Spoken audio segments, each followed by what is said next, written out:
Assalamualaikum warahmatullahi wabarakatuh. Nama saya Nurul Faris dari kelas 07 TPLE 002.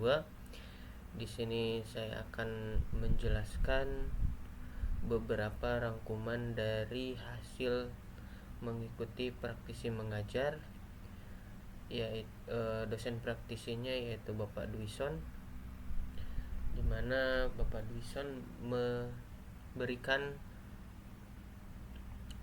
beberapa materi terkait keamanan komputer, terus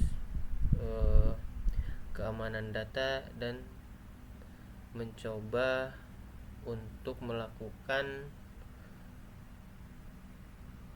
pen testing atau penetration testing. Baik, di sini yang pertama yaitu potensi kerugian akibat serangan keamanan. Yang pertama, kerugian finansial. Yang kedua, ketidaktersediaan sumber daya.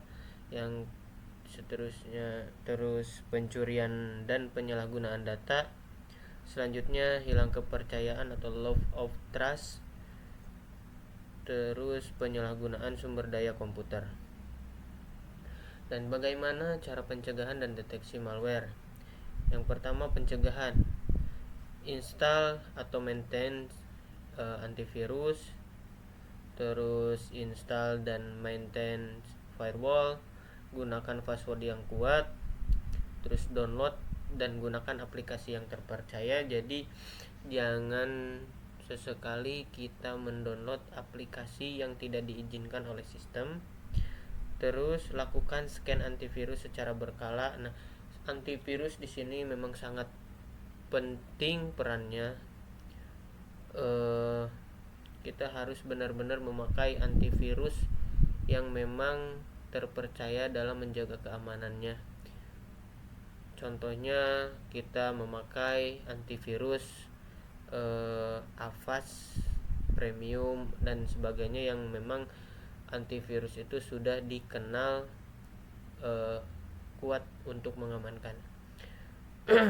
Terus update sistem secara berkala. Di sini update sistem memang diperlukan juga karena memang beberapa sistem akan terus meminta untuk melakukan update, di mana untuk menjaga keamanan data kita juga. Selanjutnya, pemeliharaan, membuat backup dari data penting. Nah, memang sangat penting kita untuk membackup data kita ya, jika terkena serangan virus, malware ataupun sebagainya ya. Terus manajemen malware. Di sini malware juga memang banyak ya jenisnya. Terus pastikan ada ruang terkait sumber daya komputasi untuk firewall, antivirus dan bekerja. Hindari overheating pada CPU. Hapus cache dari browser maupun aplikasi lainnya. Tindakan apa yang harus kita lakukan jika terkena serangan malware? Yang pertama yang harus kita lakukan yaitu putus koneksi jaringan komputer, matikan power supply-nya, install ulang sistem aplikasi. Memutus koneksi jaringan memang untuk mencegah penyebaran sistem yang terinfeksi oleh virus. Begitupun mematikan power supply. Nah, untuk install ulang sistem aplikasi, dimana kalau memang sistem kita sudah terinfeksi malware, karena ada beberapa malware yang memang dia merusak ke dalam sistem kita, maka jalan terbaiknya yaitu dengan cara menginstal ulang aplikasi ya, ataupun install ulang sistem operasi. Nah, kenapa tadi di slide sebelumnya ada backup data ya? Nah, di mana terkena serangan virus, data kita sudah terbackup, kita lebih enak untuk menginstal ulang sistem operasi yang memang sistem kita sudah terkena virus malware. Nah, ancaman virus di dunia internet.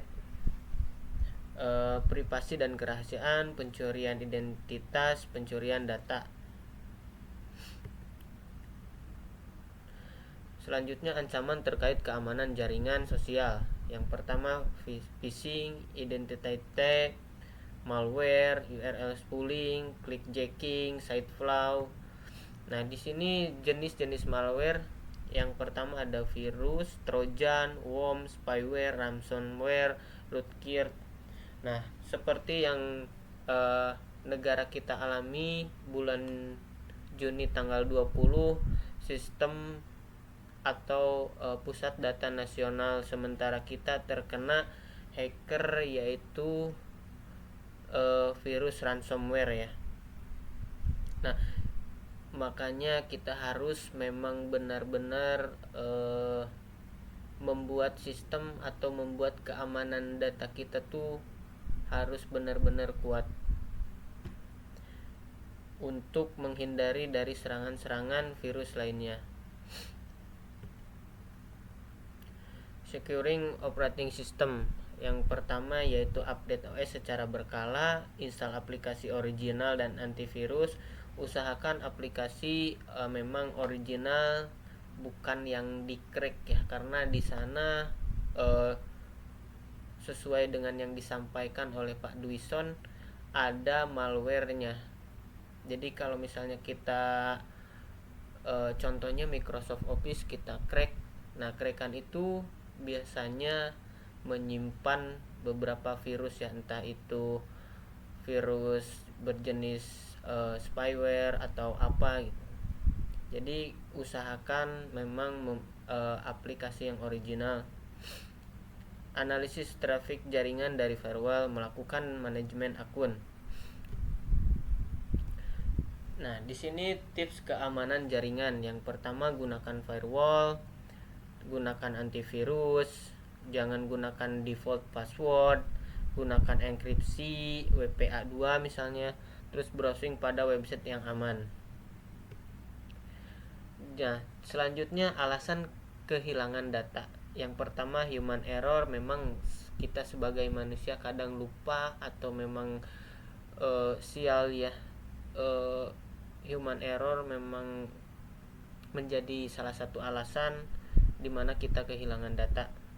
Yang selanjutnya itu kesalahan software, terus kesalahan malware itu virus, malfungsi hardware, bencana alam. Nah, tidak menutup kemungkinan kita sudah membuat sistem atau membuat keamanan data itu sebaik mungkin, tetapi yang namanya bencana alam kita tidak tahu ya kapan datang, kapan terjadi, kita tidak tahu. Makanya kita harus memang punya backup data kita sendiri ya, demi menjaga terjadinya bencana alam. Ketika terjadi kita sudah mempunyai backup data kita. Jenis backup data, yang pertama full backup, yang kedua incremental backup, yang ketiga differential backup. Nah, bagaimana metode proteksi data? Yang pertama digital rights management atau DRM, data loss prevention atau DLP, cloud access security broker, kriptografi, access control atau privacy controls. Nah, di sini digital rights management yaitu serangkaian teknologi dan sistem yang digunakan untuk melindungi hak cipta dan mengontrol penggunaan konten digital.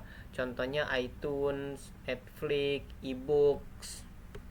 Selanjutnya data loss prevention, yaitu serangkaian kebijakan, prosedur, dan teknologi yang dirancang untuk mencegah kebocoran atau kehilangan data sensitif dari sebuah organisasi.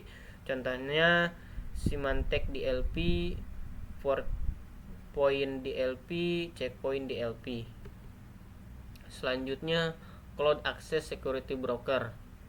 Ini adalah solusi keamanan yang digunakan oleh organisasi untuk memantau, mengelola, dan mengamankan penggunaan layanan cloud. Contohnya user activity monitoring, pengendalian akses data. Kalau dari brand Netscope, make mission cloud. Selanjutnya kriptografi, yaitu ilmu dan praktik untuk mengamankan komunikasi dan data dengan cara mengubah teks atau informasi menjadi bentuk yang tidak dapat dimengerti. Contohnya SSL, PGP email, tanda tangan elektronik, ataupun blockchain. Selanjutnya akses kontrol, yaitu proses atau mekanisme yang digunakan dalam keamanan informasi untuk mengatur siapa yang memiliki akses ke sistem, data atau sumber daya tertentu, serta apa yang mereka izinkan untuk dilakukan setelah mendapat akses. Contohnya yaitu authentication, authorization, accounting. Nah, privacy control. Kontrol privacy yaitu langkah-langkah dan kebijakan yang diimplementasikan untuk melindungi privasi data dan informasi sensitif. Contohnya Undang-Undang Perlindungan Data Pribadi. Mungkin itu yang dapat saya rangkum ya dari beberapa pertemuan bersama dosen praktisi. Dan kemarin pun kami belajar atau mencoba secara langsung, yaitu penetration testing dengan menggunakan IP. Toolsnya kalau nggak salah Nmap ya, sama kali Linux. Nah, kita kemarin mencoba beberapa web yang kita lacak atau cari informasi-informasi sekiranya memang ada informasi-informasi sensitif pada web tersebut. Mohon maaf saya tidak bisa mempraktekannya. Mungkin itu saja penjelasan dari hasil rangkuman bersama praktisi mengajar selama 6 pertemuan bersama Bapak Dwison. Terima kasih untuk Pak Dwison untuk ilmu dan pengetahuannya. Saya mendapatkan banyak pengetahuan, ilmu-ilmu baru dari Bapak.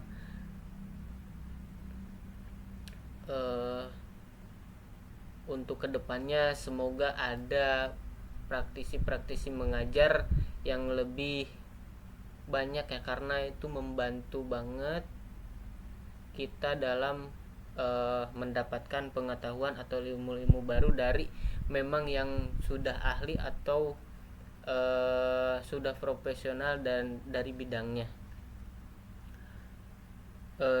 Saya cukupkan sekian, kurang lebihnya mohon maaf. Wabillahi taufiq wal hidayah. Wassalamualaikum warahmatullahi wabarakatuh. Terima kasih banyak.